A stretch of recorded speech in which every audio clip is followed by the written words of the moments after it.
इस वीडियो में हम डिस्कस करेंगे अपने डेटा स्ट्रक्चर के जो कंसेप्ट्स हैं उनके बारे में। और हमारा इस टॉपिक का जो क्वेश्चन आएगा वो सेक्शन सी के अंदर आएगा और यहाँ से हमारा 3 मार्क्स का जो क्वेश्चन है वो यहाँ से आएगा। राइट। क्वेश्चन जो है बहुत ईजी होता है आपका। ठीक है। तो अब उसको कैसे करेंगे, क्या क्या कंसेप्ट हमारे डेटा स्ट्रक्चर से रिलेटेड है, तो उनको डिस्कस करते हैं। Let get started. तो पहले डेफिनेशन पढ़ते हैं, डेटा स्ट्रक्चर होता क्या है। तो डेटा स्ट्रक्चर का मतलब है डेटा के स्ट्रक्चर से। तो मीन्स कि जो हमारा डेटा है हम उसको मेमोरी में कैसे अरेंज करेंगे, कैसे हमारा डेटा जो है वो मेमोरी के अंदर ऑर्गेनाइज होगा। ऑर्गेनाइजेशन के बाद हम उसको एक्सेस कैसे कर पाएंगे और उस पर हम कौन से ऑपरेशंस अप्लाई कर सकते हैं। तो ये सारी टर्म्स जो हैं वो किसके अंडर आती हैं, डेटा स्ट्रक्चर की। तो डेटा स्ट्रक्चर क्या है, हमारे पास एक तरीका जिससे हम ये देखेंगे कि हमारा डेटा मेमोरी में कैसे स्टोर हो रहा है, कैसे हम उसको एक्सेस कर पा रहे हैं और कौन कौन से ऑपरेशन हम उस पर अप्लाई कर सकते हैं। अब डेटा स्ट्रक्चर को इम्प्लीमेंट करने के लिए हमारे पास दो तरीके हैं, एक होता है लीनियर डेटा स्ट्रक्चर और दूसरा होता है नॉन लीनियर डेटा स्ट्रक्चर।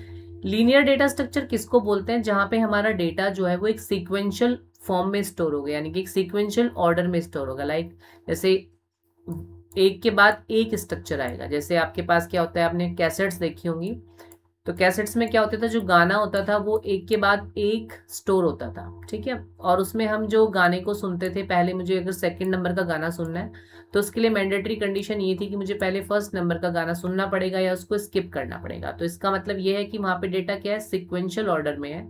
अगर मुझे किसी नेक्स्ट डेटा पे जाना है तो नेक्स्ट डेटा पे जाने के लिए मुझे उसके जो प्रीवियस डेटा है उसको एक्सेस करना ही पड़ेगा।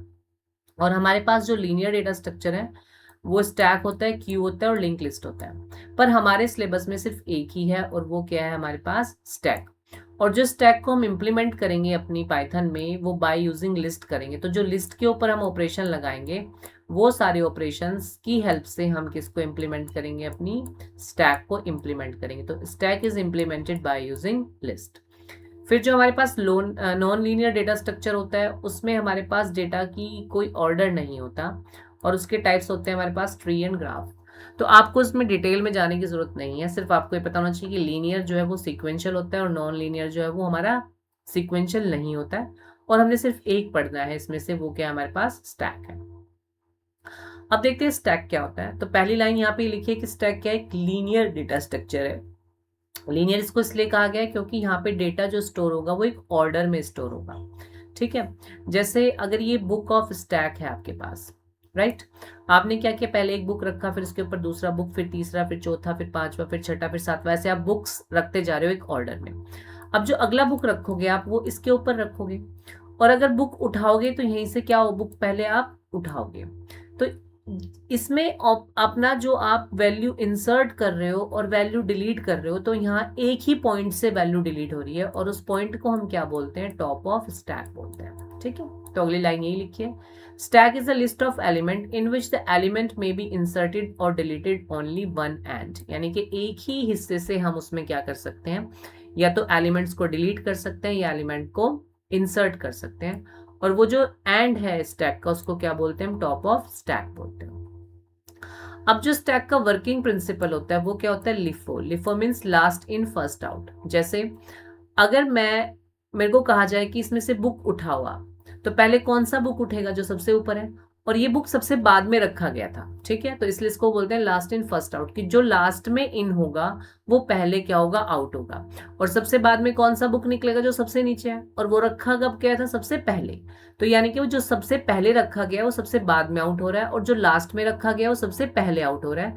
तो इसलिए जो स्टैक का वर्किंग प्रिंसिपल होता है वो क्या होता है, लिफो होता है, लास्ट इन फर्स्ट आउट। अब जो स्टैक है उस पर हम अपने 3 ऑपरेशंस जो है वो परफॉर्म करेंगे।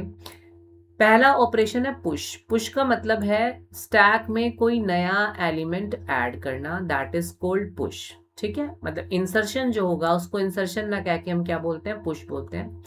पॉप क्या है, डिलीट करना। जब भी हम स्टैक से कोई एलिमेंट डिलीट करेंगे तो उस ऑपरेशन को क्या नाम दिया है, पॉप ऑपरेशन दिया है।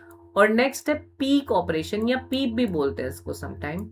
ठीक है। पीप का मतलब क्या होता है, आपने सिर्फ टॉप वैल्यू को इंस्पेक्ट करना है, सिर्फ देखना है उसको कि टॉप वैल्यू क्या है। ठीक है ना, तो आप वहां पे कुछ पुश कर रहे हो ना पॉप कर रहे हो, just you are inspecting the top value कि हमारे टॉप पे कौन सी वैल्यू है, तो उस ऑपरेशन को हम क्या बोलते हैं, अपना पीक ऑपरेशन बोलते हैं। ठीक है, अब नेक्स्ट है, जैसे ये एम्प्टी स्टैक है, इसमें कुछ भी एलिमेंट नहीं है। अब मैंने एक एलिमेंट पुश किया, फिर एक और पुश किया, फिर एक और पुश किया, तो सबसे बाद में मैंने कौन सा पुश किया, थर्ड वैल्यू को पुश किया।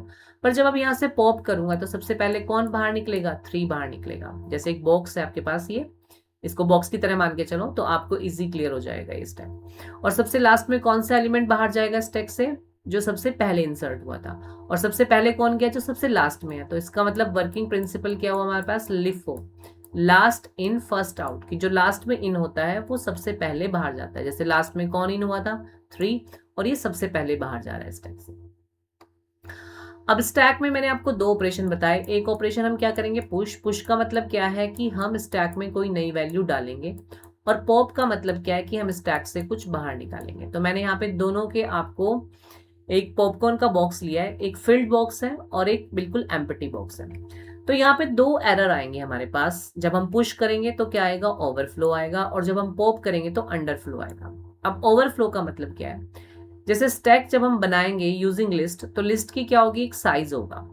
अगर लिस्ट में स्पेस अवेलेबल नहीं है और आप उसमें कुछ वैल्यूज को या एलिमेंट्स को ट्राई कर रहे हो कि उसके अंदर और वैल्यूज को हम पुश कर दें, तो वो पुश नहीं होंगी, वो क्या होंगी, उससे बाहर निकल जाएंगी, क्योंकि हमारे पास स्पेस तो अवेलेबल नहीं है।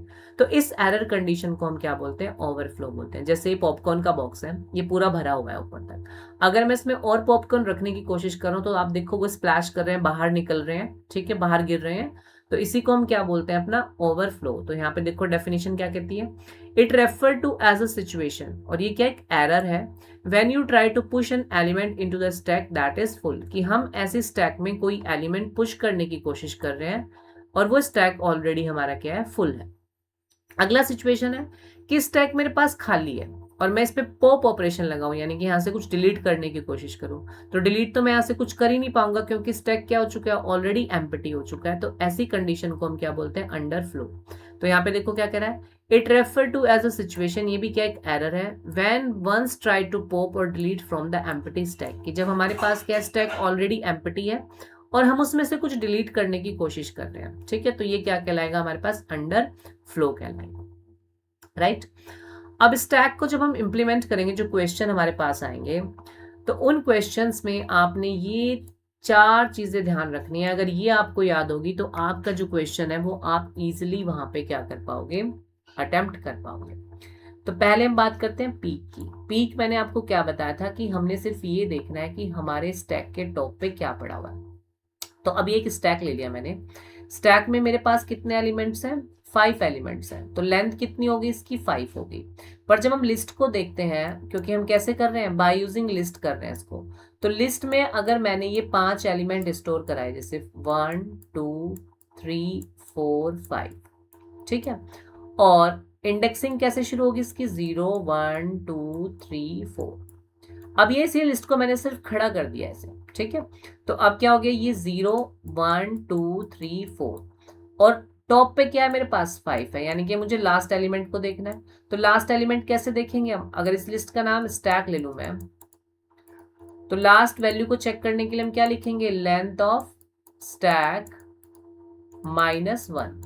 लेंथ कितना है इसका, 5, 5 -1 क्या आएगा, 4। तो हम 4th इंडेक्स पे चेक करेंगे कि 4th इंडेक्स पे क्या है, तो 4th इंडेक्स पे क्या हमारे पास, 5। तो पीक के लिए जो हमारा लिखा जाएगा वो क्या लिखा जाएगा, length function name of list जो भी आपका होगा -1। राइट, अब अगला ऑपरेशन है पुश ऑपरेशन। तो पुश का मतलब क्या है कि हमें क्या करना है, स्टैक के अंदर एक टाइम पे एक एलिमेंट को इंसर्ट करना है, ठीक है। और हम कैसे कर रहे हैं, बाय यूजिंग लिस्ट कर रहे हैं। तो लिस्ट में हमारे पास कोई एलिमेंट ऐड करने के लिए हमने आपको 3 ऑपरेशन बताए थे, अपेंड, एक्सटेंड और इंसर्ट। पर मुझे तो कहाँ इंसर्ट करना है, सबसे एंड में इंसर्ट करना है। तो उसके लिए एक सिंगल एलिमेंट को इंसर्ट करना है, तो हम कौन सा फंक्शन यूज करेंगे, अपेंड फंक्शन यूज करेंगे। अपेंड फंक्शन क्या करता है, लिस्ट में एक टाइम पे एक ही एलिमेंट को ऐड करता है। तो सिंटेक्स क्या बनेगा इसका, नेम ऑफ लिस्ट जो भी आपके पास होगा वो डॉट अपेंड, और अपेंड के अंदर आप आर्ग्यूमेंट दोगे उस वैल्यू को जिसको आपने अपने स्टैक के अंदर इंसर्ट करना है या लिस्ट में अपेंड करना है। राइट, अगला है मेरे पास पॉप। पॉप का मतलब क्या होता है कि मुझे एलिमेंट को स्टैक से पॉप करना है, और हमेशा किसको पॉप करेंगे, जो ऊपर होगा, और ऊपर मतलब जो सबसे लास्ट में होगा।